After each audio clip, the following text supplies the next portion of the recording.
1 year had passed since the day the silent Armada revealed itself to the galaxy.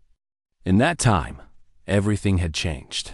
The Valori Empire, once the undisputed master of its region of space, was crumbling. 12 subject species had declared independence within the first 6 months, inspired by humanity's example. High Sovereign Kelthos had been stripped of his title by his own council after the disaster at New Montana. He now lived in exile on a frozen moon, a symbol of an empire that had grown too arrogant for its own survival. Admiral Grace Patterson stood at the window of her new office on the space station Unity, watching ships from a dozen different species pass by. The station had been built in neutral space, a meeting point for the new Galactic Council that had replaced the old Senate. It was smaller than the Valori capital, less impressive in its architecture, but it represented something the old order never had: equality, cooperation.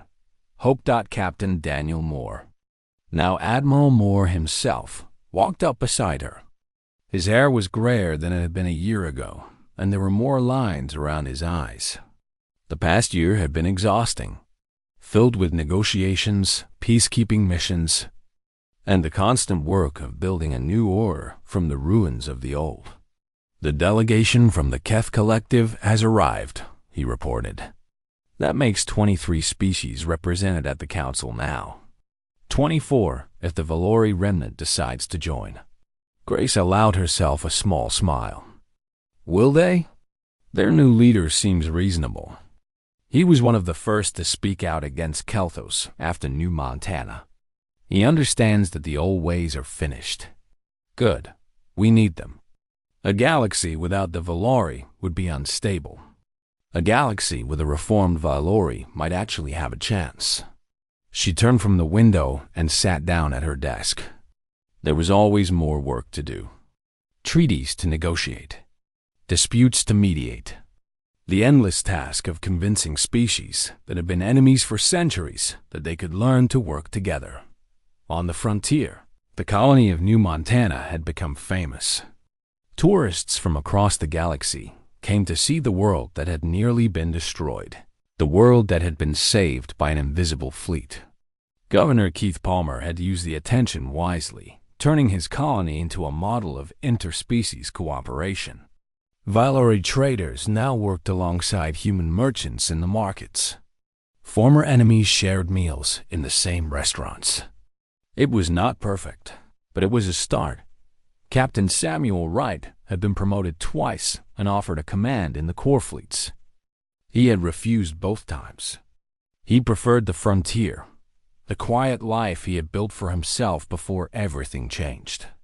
But he no longer patrolled alone. His single vessel had been joined by a squadron of 10 ships from 5 different species, all working together to keep the border region safe. Lieutenant Maria Santos, now a commander herself, led one of those ships. She still remembered the day when 50 Valori warships had appeared in her sensors, when she had been certain they were all going to die.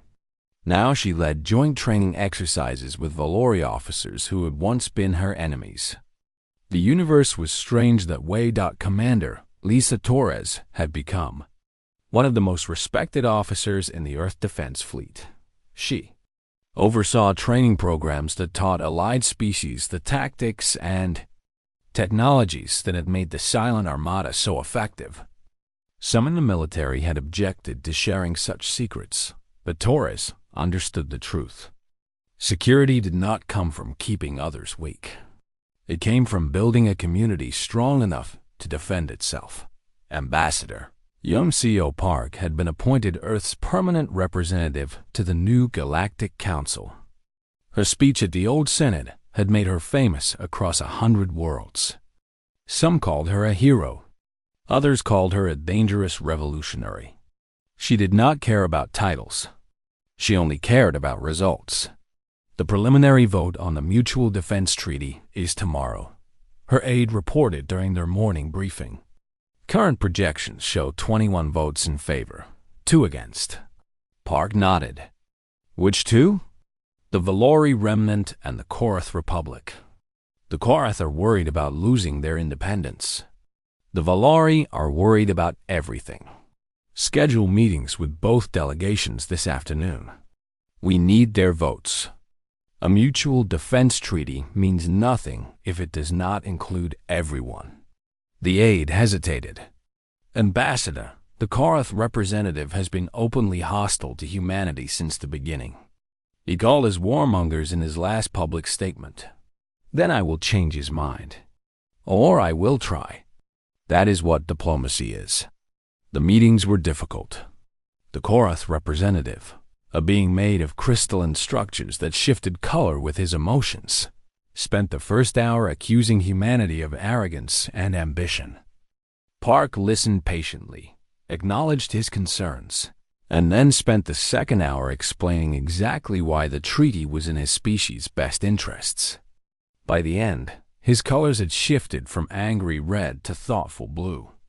It was not agreement, but it was progress. The Valori meeting was harder. The scars of humiliation were still fresh, and the new Valori leadership blamed humanity for the collapse of their empire. Park did not argue the point.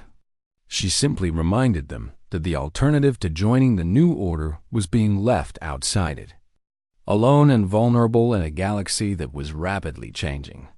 Your empire fell because it was built on fear and conquest, she said bluntly. The new order is being built on cooperation and mutual respect. You can be part of it, or you can watch from the sidelines as the galaxy moves on without you. The choice is yours. The Valori representative left without giving an answer, but Park noticed that his golden eyes had lost some of their hostility. Another small step forward, not far from the political centers of the galaxy. Fleet Admiral Nathan Cole had finally retired. He was 84 years old now, too old for command, too tired for the endless responsibilities that came with leading an invisible armada.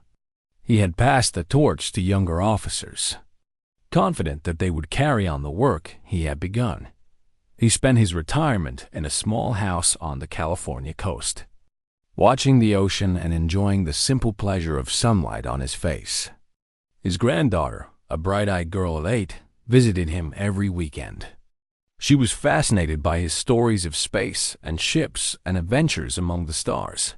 One morning, as they sat together watching the sunrise paint the sky in shades of orange and gold, she asked him a question that he had been expecting for a long time. "Grandpa, why did we build so many ships if we wanted peace?" Cole looked at her innocent eyes and curious expression, and thought carefully about his answer. Because sometimes, the only way to keep the peace is to make sure everyone knows you can end it. She frowned, trying to understand. But that seemed scary. Having all those weapons. It is scary. Power is always scary. That is why it matters so much who holds it and how they use it.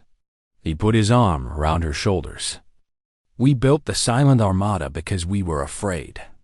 Afraid of what the galaxy might do to us if we could not defend ourselves. But we did not use it to conquer or destroy. We used it to protect, to give ourselves a chance to grow and learn and become something better. Are we better now? Cole smiled.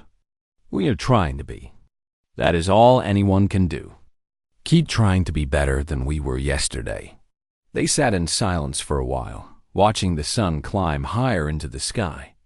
Behind them, the world went about its business, unaware that an old man and a young girl were contemplating the nature of power and peace in orbit high above, hidden from all sensors and detection systems. A single ship of the Silent Armada kept its eternal watch. Most of the fleet had returned to dormancy. Their crews rotated back to normal lives, their weapons powered down but ready. But a few ships remained active, scattered across human space, watching and waiting, not because humanity wanted war, but because peace was fragile and the galaxy was still learning to trust. And until that trust was complete, until the new order had proven itself, the Silent Armada would remain vigilant. Commander Torres had said it best at the last fleet briefing. We hope we never fire another shot. We hope the trees hold and the alliances grow stronger. We hope that someday there will be no need for a hidden fleet. But until that day comes, we will be here, silent, invisible, ready. The sunrise continued its slow march across the California shore. Admiral Cole held his granddaughter close and allowed himself to feel something he had not felt in years: contentment. The work was done. The future was uncertain but full of possibility.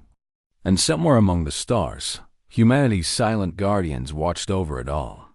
They had laughed at humanity once. They would never make that mistake again. Admiral Grace Patterson stood on the bridge of her flagship, watching the Valori fleet retreat toward the edge of the system. War Commander Draxus had made his choice. He had chosen to run. But Grace knew the Valori well enough to understand that this was not over. Pride and arrogance did not disappear so easily. Admiral, her communications officer, reported, "The Valori fleet has stopped. They are holding position at the system boundary." Grace nodded slowly. She had expected this. "Let me guess. Draxus is waiting for reinforcements." "Unknown, ma'am. But he is broadcasting on an open channel. Put it through." War Commander Draxus appeared on the main screen, his scaled face twisted with fury. "Human Admiral, this is not finished. You may have tricks and toys, but you have not faced the true power of the Valori Empire. I am calling for reinforcements. Within the hour, you will face a fleet 10 times the size of my own. Then we will see how brave your hidden ships are." Grace folded her hands behind her back. "War Commander, I am going to give you some advice. Leave. Now, while you still can. Threats? From insects? Not a threat. A fact. You see, you made a mistake. Several mistakes, actually. First, you assumed that because we showed you a small fleet at the Senate, that was all we had. Second, you assumed that our stealth technology only worked in one star system. Third, and most importantly, you assumed that the 400 ships you see here represent our full strength." Draxus hesitated. "What do you mean?" Grace allowed herself a small smile. "Right now, across every sector of space claimed by humanity, the silent Armada is revealing itself. Every colony, every outpost, every shipping lane. By the time your reinforcements arrive, they will receive orders to return home. Because the Valori Empire is about to have much bigger problems than one little colony." On the bridge of the Valori flagship, Draxus watched as reports began flooding in from across the Empire. Human ships appearing at the border. Human ships near trade routes. Human ships everywhere, materializing from empty space like an army of ghosts. The numbers were staggering. Hundreds in one sector, hundreds more in another. The full scale of humanity's hidden fleet was becoming clear, and it was terrifying. "That is impossible," Draxus whispered. "Where did they get so many ships? How did they hide them?" "You have 1 hour to withdraw from this system," Grace said calmly. "After that, I will consider your presence here an act of war and respond accordingly. Patterson out." The screen went dark. Draxus stood frozen, his mind struggling to process what was happening.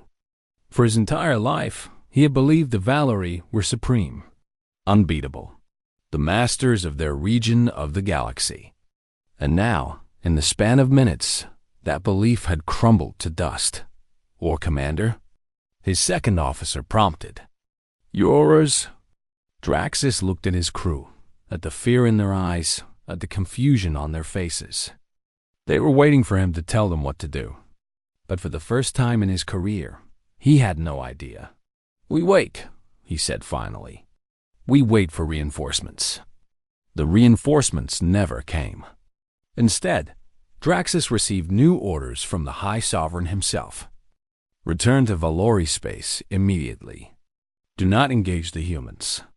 The Empire needs every ship for defense. It was the most humiliating moment of his life. But he obeyed. On the other side of the galaxy, the Galactic Senate was in chaos. Emergency sessions had been called as news spread of humanity's hidden fleet. Representatives from dozens of species shouted over each other, demanding explanations, issuing threats, calling for action. And at the center of it all, standing calm and composed on the human platform, was Ambassador Yuncio Park. High Sovereign Kelthos was present via holographic projection, his massive form flickering slightly as he addressed the assembly. His voice was cold with barely contained rage. "The humans have deceived us," he declared. "They came to this Senate pretending to be weak, pretending to be peaceful, while hiding an armada that threatens the stability of the entire region. This is an act of aggression. This is a declaration of war." Ambassador Park waited patiently for the shouting to die down before she responded. "High Sovereign, with respect, you are wrong. On every point." The chamber fell silent. No one spoke to the High Sovereign that way. No one. Park continued, her voice clear and steady. "We did not come here pretending to be weak. We came here in peace with exactly the diplomatic fleet that was requested. We made no false claims about our military strength. We simply did not volunteer information that was not asked for. You hid thousands of warships.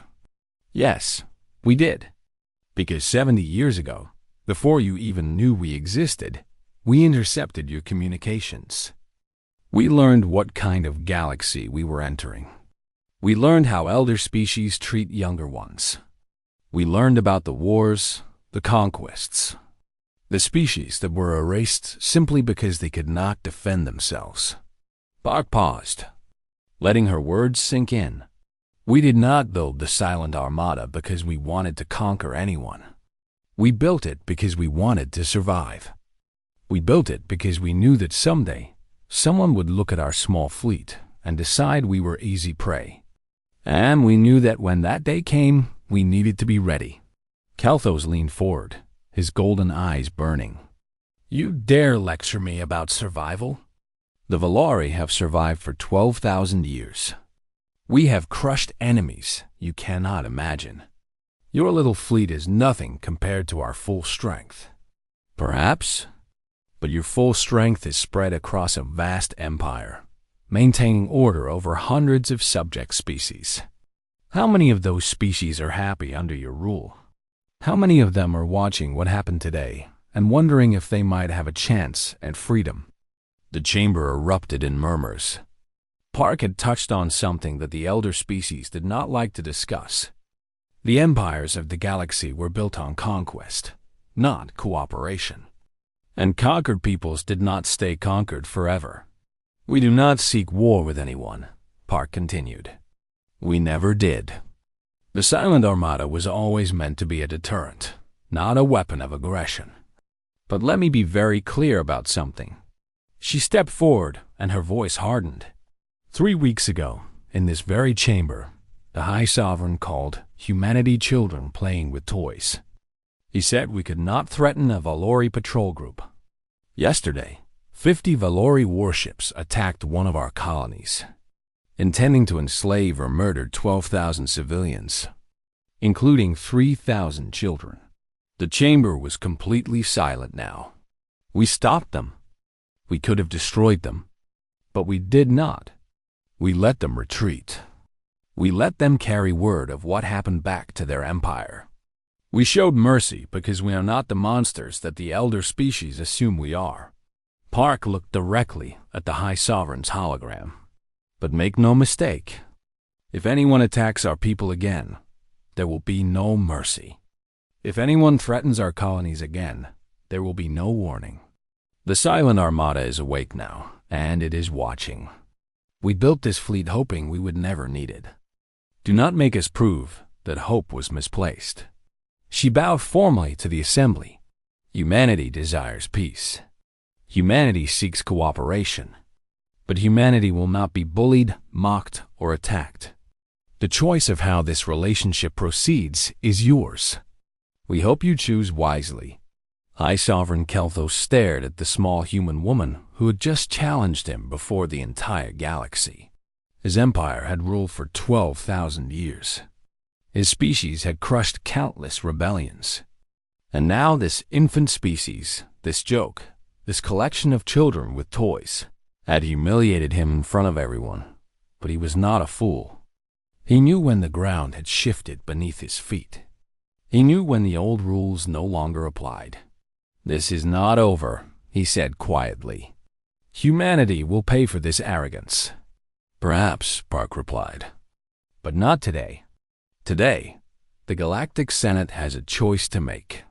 You can continue treating younger species as prey and watch as they all realize that the old empires can be challenged. Or you can embrace a new way forward, a way of cooperation instead of domination." She smiled slightly. "The galaxy is changing, High Sovereign. The only question is whether you will change with it or be left behind." The hologram flickered and vanished as Kelthos cut the connection. Around the chamber, representatives from hundreds of species looked at each other with new eyes. The humans had done something no one thought possible. They had stood up to the Empire and survived. They had hidden in plain sight and revealed themselves at the perfect moment. They had changed everything. And somewhere in the shadows of the Senate chamber, representatives of younger species began to whisper among themselves. If the humans could do it, maybe they could too. Captain Samuel Wright had served on the frontier for 7 years, commanding the patrol vessel Horizon. It was a lonely posting. The colony world of New Montana was far from Earth, far from the major shipping routes, far from anything that mattered in galactic politics. Most days, the biggest excitement was chasing away asteroid miners who strayed too close to protected zones. Samuel had grown used to the quiet life. That quiet ended on a Tuesday morning when his sensors officer reported contacts emerging from faster-than-light travel. Not one contact. Not 5. 50. "Identify those ships," Samuel ordered, already knowing the answer. Lieutenant Maria Santos worked her console with shaking hands. "Valori warships, Captain. 50 vessels. They are heading directly for the colony." Samuel felt his stomach drop. The Horizon was a patrol vessel, lightly armed and designed for law enforcement, not combat. Against 50 Valori warships, his ship would last approximately 4 minutes. Maybe less. "Open a channel to the colony," he said. "Get me Governor Palmer." Keith Palmer was a practical man who had spent 20 years building New Montana from a frozen wasteland into a thriving community. He had 12,000 people under his care, including 3,000 children. When Samuel's face appeared on his screen and he heard the news, his first thought was of those children. "How long do we have?" he asked. "At their current speed, 3 hours before they reach orbit. Maybe 4. Can you stop them?" Samuel wished he could lie. "No, Governor, I cannot. But I can slow them down. Start the evacuation. Get as many people to the emergency shelters as possible. I will buy you whatever time I can." Keith nodded slowly. He had known this day might come. Everyone on the frontier knew the risks. But knowing and experiencing were very different things. "Good luck, Captain." "Same to you, Governor." "Right out." Samuel turned to his crew. They were young, most of them on their first deep space assignment. They had joined the patrol service expecting to chase smugglers and rescue stranded miners. Now they were about to face a battle they could not win. "I will not order anyone to stay," he said quietly. "We have escape pods. Anyone who wants to leave, I will not judge you." No one moved. Lieutenant Santos looked up from her console. "Captain, we did not join the service to run away. If this is our stand, then this is our stand." Samuel felt a surge of pride that almost overwhelmed his fear. "Then let us make it a stand worth remembering. Battle stations. The next 2 hours were the longest of Samuel's life. He positioned the horizon between the approaching fleet and the colony, knowing it was a futile gesture, but making it anyway. Below him, on New Montana's surface, Keith Palmer was organizing the fastest evacuation in human history. Ground vehicles raced toward mountain shelters. Parents carried children through crowded streets. Teachers led entire classes into underground bunkers. Everyone moved with desperate purpose, but everyone knew the truth. There was not enough time. When the Valerie fleet finally arrived in visual range, Samuel got his first look at War Commander Draxus. The Valerie officer appeared on the communication screen, his scaled face twisted into an expression of contempt. "Human vessel," Draxus growled. "You block our path. Move aside or be destroyed." Samuel kept his voice steady. "War Commander, you are approaching a peaceful colony without authorization. I must ask you to withdraw." Draxus laughed. It was an ugly sound, wet and cold. "Ask? You ask? Little human, I have 50 warships.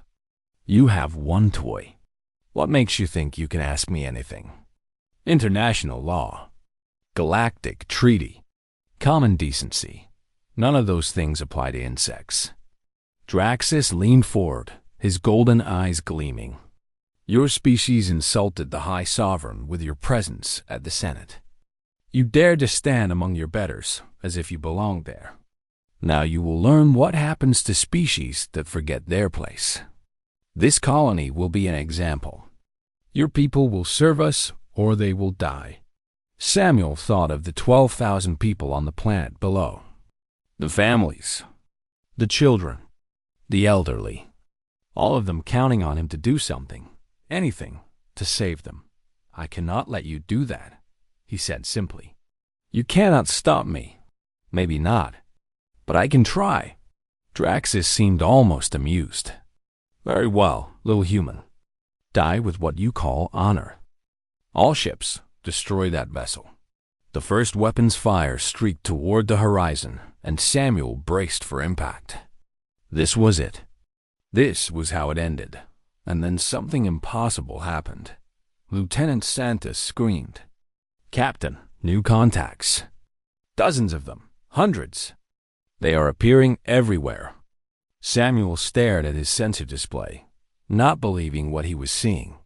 Ships were emerging from nowhere, materializing out of empty space like ghosts becoming solid. One moment there was nothing. The next moment there were warships, sleek and deadly, and marked with the flag of Earth. Where did they come from? He demanded. There was nothing on sensors. "I do not know, sir. They just appeared. I am counting. 200, 300, 400 ships and climbing." On the Valerie flagship, War Commander Draxus watched in disbelief as his overwhelming advantage vanished. 50 ships against 1 had become 50 ships against 400, and more human vessels were appearing every second. His sensors officer was making sounds of confusion and fear, unable to explain where the fleet had come from or how it had hidden from every detection system the Valerie possessed. "That is impossible," Draxus whispered. "Humans do not have that many ships. No one has that many ships." But the evidence was right in front of him. UN warships in perfect formation, weapons charged and ready, surrounding his fleet like wolves surrounding a wounded animal. "Captain, right open the communication channel to the Valerie commander." His voice was calm now, almost pleasant. "War Commander Draxus, I believe you wanted to discuss terms." Draxus snarled at the screen. "What trickery is this? Where did these ships come from?" "They were always here," Samuel said. "You just could not see them." "Lies. Your species does not have stealth technology at this level. No one does. Apparently we do. Now, about those terms. You can withdraw peacefully and return to Valerie space. Or you can stay and find out exactly what our weapons can do." Draxus hesitated. His military training screamed at him to retreat, to report this impossible development to his superiors, to regroup and return with a larger force. But his pride refused to accept defeat at the hands of insects. Humans were nothing. They were children with toys. The High Sovereign himself had said so. "You are bluffing," he declared. "Those ships are projections, holograms. You cannot have a real fleet of this size." On the bridge of the lead human warship, a woman with gray hair and cold eyes watched the exchange. Admiral Grace Patterson had arrived with the first wave of the silent Armada, and she had heard enough. "Captain Wright," she broadcast on an open channel. "Stand down. We will take it from here." Samuel felt relief flood through him. "Yes, Admiral." Standing down. Grace turned her attention to the Valori commander. "War Commander Draxis, my name is Admiral Grace Patterson of the Earth Defense Fleet. You have two choices. Leave now or die here. There will be no further discussion." Draxis stared at her image on his screen, seeing the certainty in her eyes, the complete absence of fear or doubt. And for the first time in his long military career, he felt something he had never experienced before. He felt afraid. "All ships," he ordered, his voice barely a whisper. "Withdraw. Return to Valori space immediately." "Sir?" his second officer questioned. "Should we not at least attempt to engage?" "We could," I said, "withdraw. Now." The Valori fleet turned and fled, their engines burning bright as they raced back toward the safety of their own territory. Behind them, 400 human warships held their position, silent and watchful. On the surface of New Montana, Governor Keith Palmer stepped out of the emergency shelter and looked up at the sky. The attack had not come. The colony had been saved. And somewhere above him, a fleet that should not exist had appeared from nowhere to protect them. Captain Samuel Wright sat back in his command chair, his hands still trembling slightly. Lieutenant Santos looked at him with wide eyes. "Sir," she said, "what just happened?" Samuel shook his head slowly. "I have no idea. But I think the Valori just learned something very important." "What is that?" "That they should not have laughed at us." Fleet Admiral Nathan Cole was 83 years old, but his mind was as sharp as it had ever been. He sat in the command center of Station Omega, a facility that did not exist on any official record, hidden deep within the asteroid belt between Mars and Jupiter. For 40 years, he had waited for the message that arrived on his screen that morning. 2 words. "Wake them." He read the message 3 times, then closed his eyes and let out a long breath. Part of him had hoped this day would never come. Another part of him had been preparing for it his entire adult life. "Commander Torres," he said to the young woman standing beside him, "begin activation sequence." Commander Lisa Torres was 32 years old, one of the youngest officers ever assigned to the Silent Armada project. She had spent her entire career preparing for something she had never truly believed would happen. Now she felt her heart racing as she entered the codes into her console. "Activation sequence initiated," she reported. All stations responding. The story of the Silent Armada began 70 years ago, long before humanity had officially made contact with alien life. Dr. Howard Kim, a brilliant young scientist working at a radio telescope facility, had detected something strange coming from deep space. It was not random noise. It was communication.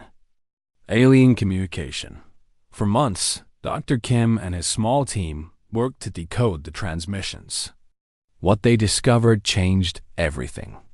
The galaxy was not empty. It was crowded. Dozens of species had built empires among the stars, and those empires were often brutal and merciless. Younger species were conquered, enslaved, or simply destroyed. There was no galactic community waiting to welcome humanity with open arms. There was only a dangerous jungle where the weak were eaten by the strong. Dr. Kim, brought his findings to the world's governments in secret. The response was unlike anything in human history. Nations that had been enemies for centuries put aside their differences. A unified Earth government was formed in the shadows, invisible to the public but commanding resources beyond imagination. And a single question was asked: how do we survive? The answer was the Silent Armada. General Sandra Price was the one who proposed it. She was a legendary military strategist, known for her unconventional thinking. At a secret summit of world leaders, she laid out her plan. We cannot match their technology, not yet. We cannot match their numbers. We cannot match their experience. But we have one advantage they do not expect. They do not know we exist.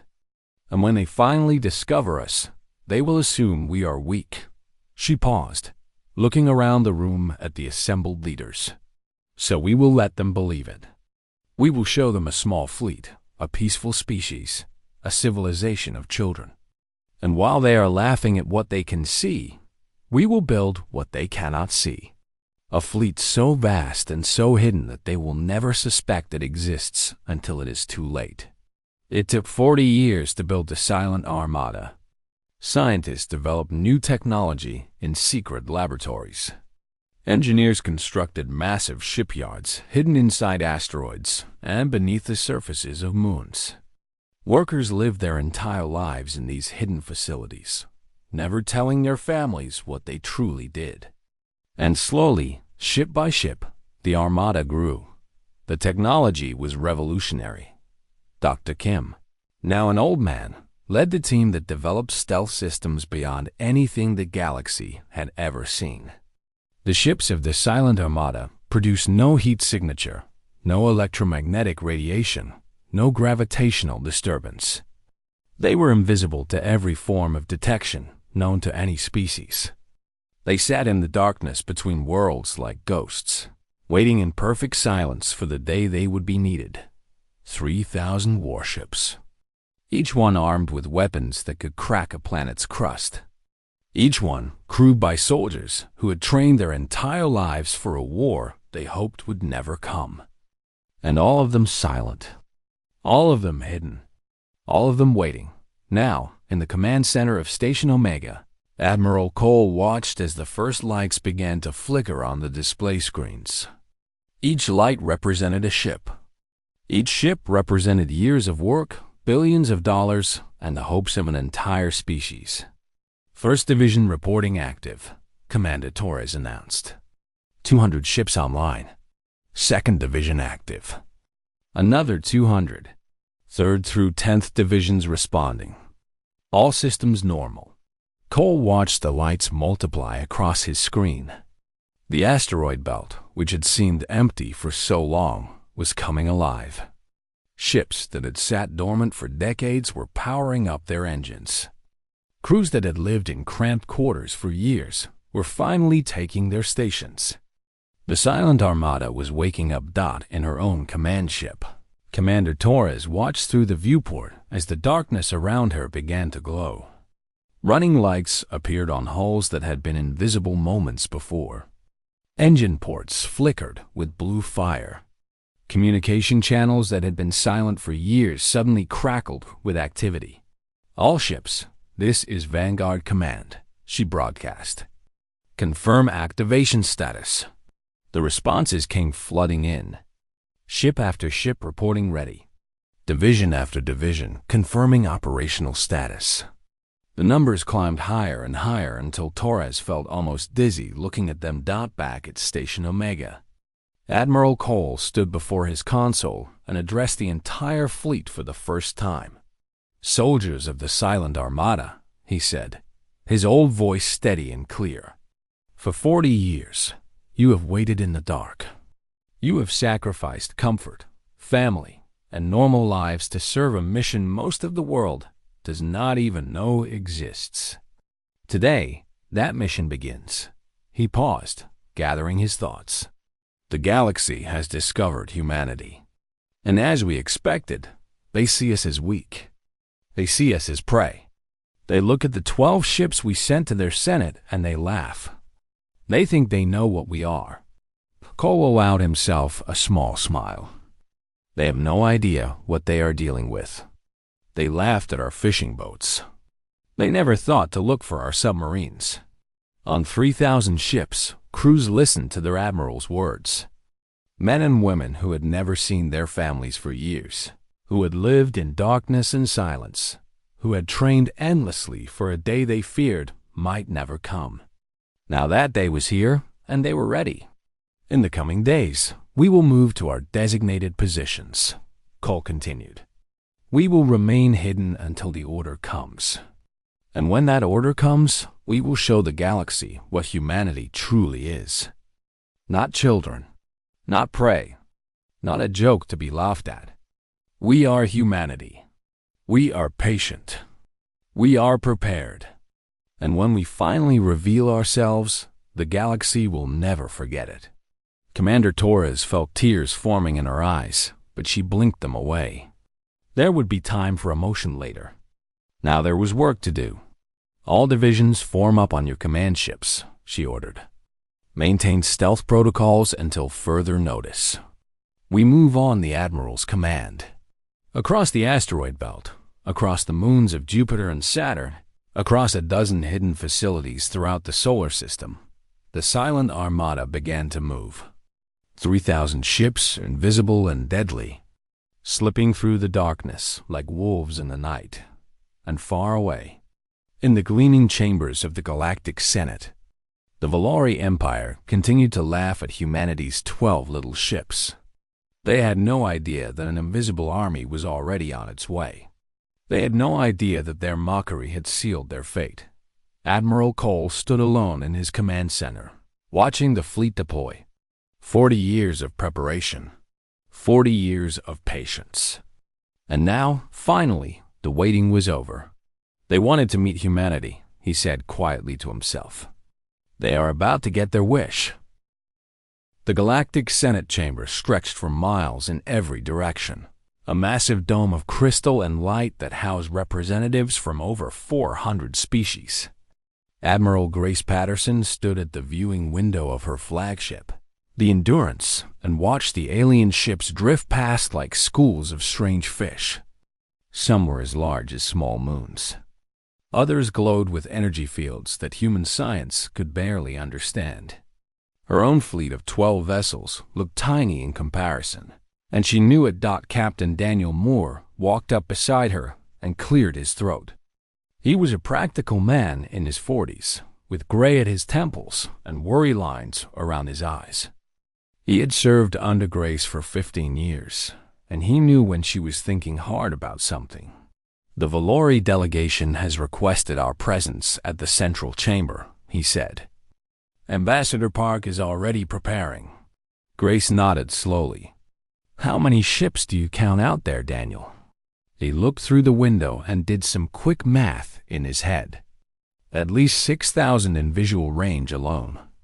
Probably twice that behind the station. And we brought 12. We brought what the Senate requested. A small diplomatic group. Grace allowed herself a thin smile.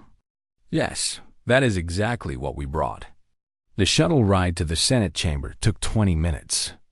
Ambassador Yansio Park sat across from Grace, reviewing her notes on a tablet. She was a small woman with sharp eyes and an unreadable expression that had served her well in 30 years of diplomatic work. She had negotiated peace treaties on Earth and trade agreements across 3 continents. This was her first assignment among the stars, but she showed no sign of nervousness. The Valori control 60% of this region of the galaxy, Park said without looking up. They have existed as an empire for over 12,000 years. They view any species less than 5,000 years old as children. And humanity? We achieved space travel less than 3 centuries ago. To them, we are infants who have just learned to crawl. Grace folded her hands in her lap. Then we should be careful not to trip. The Senate chamber was even more impressive from the inside. Thousands of platforms floated at different levels, each holding delegations from different worlds. Grace saw beings of every shape and size. Some had scales and claws. Others were made of what looked like living crystal. A few seemed to be nothing more than clouds of colored gas held together by invisible forces. And at the very center, on a platform that towered above all others, sat the Valori delegation. High Sovereign Kelthos was massive. He stood nearly 12 feet tall, with dark green scales and eyes that glowed like molten gold. His people were reptilian, cold-blooded in more ways than one, and they had ruled this corner of the galaxy with an iron grip for millennia. When he spoke, his voice echoed through the chamber like thunder. "The Senate recognizes the delegation from Earth," he announced. The way he said the name made it sound like something unpleasant on his tongue. "A new species. How interesting. We always enjoy meeting new children." Laughter rippled through the chamber. Grace kept her face neutral, but she noticed Daniel's jaw tighten beside her. Ambassador Park stepped forward and bowed respectfully. "High Sovereign, the people of Earth are honored to join this assembly. We come in peace and friendship, hoping to learn from the wisdom of the elder species." Kelthos tilted his massive head, studying her like a predator examining prey. "Your words are pretty little human, but I wonder about your ships. We noticed your fleet when you arrived. 12 vessels." He made a sound that might have been amusement. "Tell me, do all humans travel in such modest groups?" More laughter. This time, it was louder, and Grace could hear mocking tones from several platforms around them. "Our fleet is appropriate for a diplomatic mission," Park replied calmly. "We did not wish to appear threatening." "Threatening?" Kelthos leaned forward, his golden eyes gleaming. "Little Ambassador, your entire fleet could not threaten a Valori patrol group. I have waste disposal barges larger than your flagship. You could not threaten us if you brought every ship your species has ever built."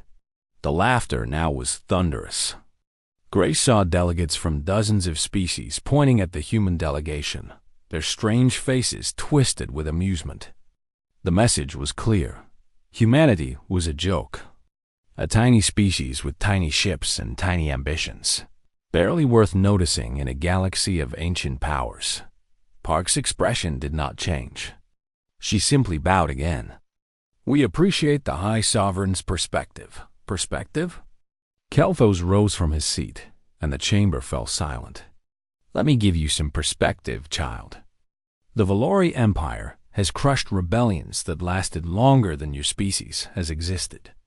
We have erased civilizations that made your people look like insects. You come here with your 12 little ships and your peaceful words, but we know what you really are. You are children playing with toys in the void, and children should know their place." He sat back down, satisfied with his speech. Around the chamber, the other delegations murmured their approval. Even species that disliked the Valori seemed to enjoy watching the newcomers being put in their place. Grace stepped close to Park and whispered in her ear, "Permission to send a message to Earth?" Park's eyes flickered to her, just for a moment. "What message?" "2 words." The ambassador was quiet for a long moment. Then she gave the slightest nod. Grace turned to Daniel and spoke quietly. "Send it. Priority channel. 2 words only." "Which words, Admiral?" "Wake them." Daniel's eyes widened slightly, but he was too well trained to show more reaction than that.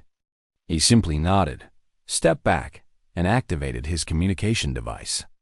The message was sent in seconds, traveling faster than light toward a small blue planet billions of miles away. The session continued for another hour. The Valori made more jokes at humanity's expense, and other species joined in with their own clever remarks. Ambassador Park endured it all with grace and dignity, never rising to their bait, never showing anger or embarrassment. When the session finally ended, the human delegation returned to their shuttle in silence. Only when they were safely back aboard the Endurance did Daniel speak. "Admiral, that message. Wake them. I know what that means." "Are you certain?" Grace looked out the window at the vast alien station, at the thousands of ships that surrounded it, at the Empire that had just dismissed her species as worthless insects. "They think they know what we are," she said quietly. "They think they have seen our strength. They counted 12 ships and decided we were nothing. And they are wrong?" Grace Patterson smiled, and there was something cold in that smile. Something patient and dangerous that had been waiting for this moment for a very long time. "Daniel, those 12 ships are what we wanted them to see. A small fleet. A weak species. Children playing with toys." She turned to face him.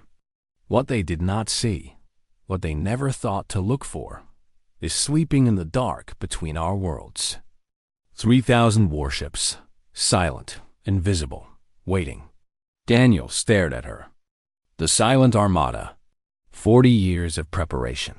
40 years of secrecy. And now, finally, we have a reason to wake them up.